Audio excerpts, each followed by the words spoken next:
आषाढ महिना आला की आपल्या घरात काही पदार्थ असे असतात की जे पोट भरत नाहीत, मात्र जुन्या आठवणी भरून काढतात.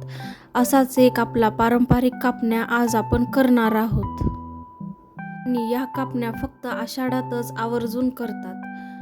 कढईमध्ये थोडंसं तूप घेतलेलं आहे, त्यामध्ये वाटलेला गूळ घेऊ आणि गूळ आपल्याला फक्त वितळून घ्यायचा आहे, त्याची चाचणी घ्यायची नाही. चाचणी जर घेतली तर आपल्या कापण्या कडक होतात आणि गूळ वितळवताना सारखं हलवत राहायचं, नाहीतर गूळ कढईला चिटकून बसेल.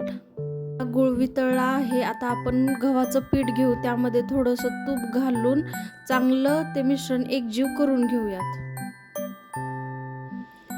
आणि पीठ एकजीव असं करायचं की पिठाचा मुटका होईल असं तूप घालायचं. त्यानंतर आपण तो वितळलेला गूळ घालून घेऊयात आणि हे मिश्रण पूर्ण एकजीव करायचं आहे. आणि आपल्याला थोडं थोडं पाणी टाकत पीठ तिंबून घेऊ. आणि लक्षात ठेवा, पीठ लई घट्ट आणि लई सैल पण करायचं नाही. पीठ पातळ झाल्याच्या नंतर आपल्या कापण्या फुगत नाहीत. पीठ घट्ट झाल्याच्या नंतर आपल्या कापण्या जास्त कडक होतात. आपलं पीठ तिंबून झालेलं आहे, त्याला थोडासा तुपाचा हात लावून चांगलं मळून घेऊयात.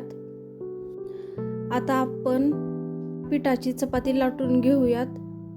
आणि चपाती जाड लाटायची आहे, पातळ लाटायची नाही. थोडी खसखस घालून घेऊ.